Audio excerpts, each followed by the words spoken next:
I believe that learning the good and the not so glorious parts of history exposes children to a plethora of ideas that can spark creativity, learning how to do better than the ones that came before us, and even stand up for themselves on what they believe in. It's because of that I make history study a priority in our homeschool. And in this video, I will share how I approach it to keep it fun and engaging.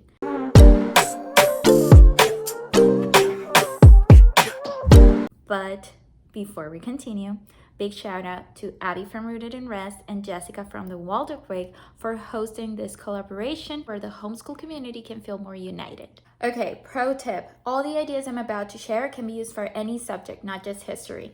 Let's talk living books. It was Charlotte Mason who suggested to use living books to approach the different studies. Living books help the child internalize the story in a way that touches their heart, and the story stays with them longer. What does that mean? Living books used fiction to keep the stories engaging, but they interlace real data and facts into the story so the child can learn real things, but at the same time emphasize with the story and keep it engaging and close to their heart, as opposed to using a textbook that shares only facts. You can find living books on any subject. What makes a living book is the way the author tells the story. As an example of a living book versus a textbook type book, I will use these two books that are biographies. I feel biographies are a very good thing to add to your history study or unit, especially if those biographies are of people who fought for rights or created movements that changed the course of history. And if these stories share a little bit of the way they thought or overcame obstacles or challenges, even better. I will read a little bit of both books so you can get an accurate idea of what you're looking for when you're looking for a living book. Okay, the first book, it's I Descent. This is the story of Judge Ruth. In 1940, Little Ruth's neighborhood was vibrant with immigrants. People from Italy, Ireland, England, Poland, and Germany. Jews from Russia, like Ruth's father, Nathan Bitter.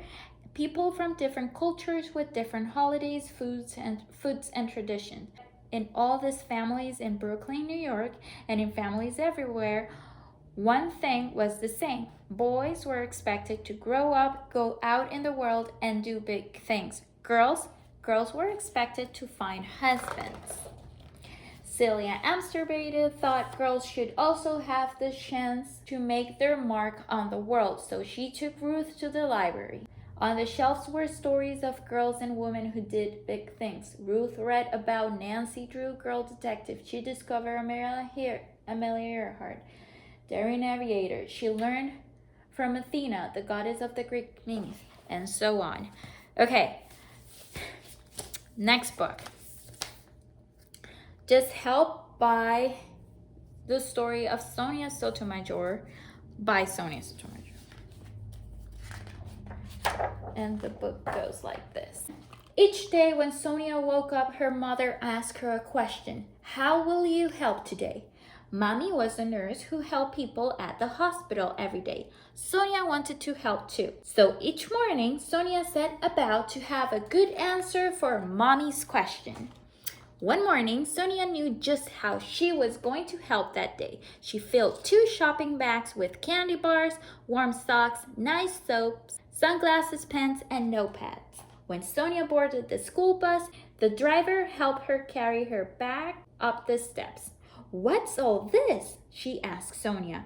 We're sending care packages to American soldiers overseas, Sonia said. Okay, as you can see, this story is by far more engaging than this other story. And I know this one might not look like a textbook, but this is a form of writing in a textbooky way.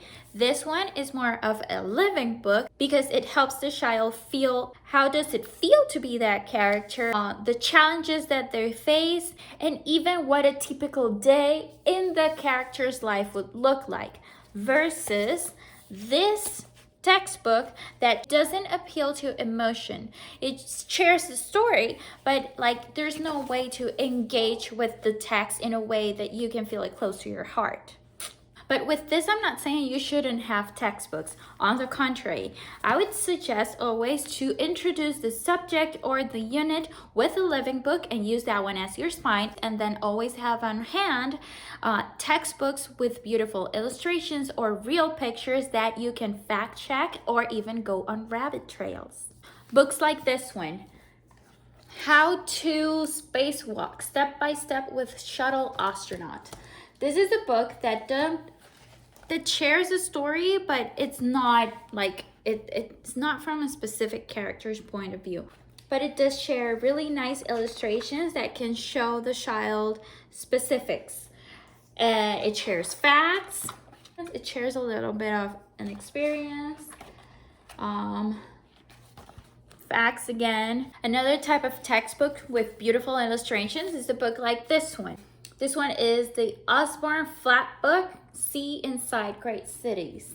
So this one, you would have your facts, but then you would also be more engaging and get even more facts inside. This is not a story, this is just facts. It is a beautifully illustrated book and it is fun and engaging. Another book that I would always kind of suggest is this type of book with very beautifully illustrated pictures. It has the facts, but it also has real reference pictures. After reading your living book and browsing through your facts and textbooks, you can practice some journaling by making an illustration of your favorite part of the story and adding a written narration of why that was your favorite part of the story, and even copy work the quote of your favorite part or a quote that you loved on the story. And you can use your facts books to add information that you find interesting about what you just learned. Close the unit by researching a recipe that allures to the era and then cook the recipe or go on a field trip or both. After a field trip, you can always sneak in a little bit more of language arts by asking for a verbal narration or a written narration. As always, I am very honest with you. My dog. Stop.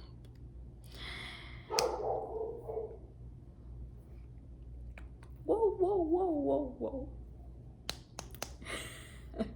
Okay, so, perrito, por favor, permiso. I do use a guide to teach early American history. The one I use is a literature approach from Beautiful Feet Books. The reason I love this guide is because they have everything I have just suggested for you in here.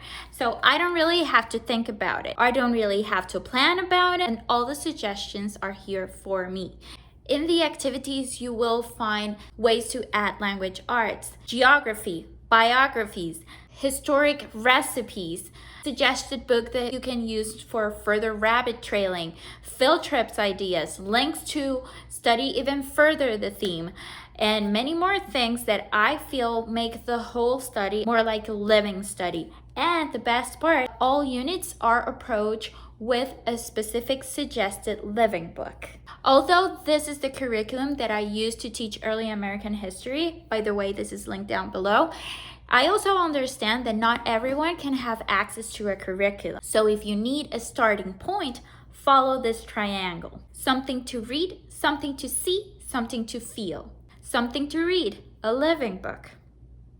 Something to see, a fact book or a textbook. Watch a movie or a documentary about it. Something to feel, do a field trip, visit museums, visit a historic site, do a craft, or have a hands-on experience about it.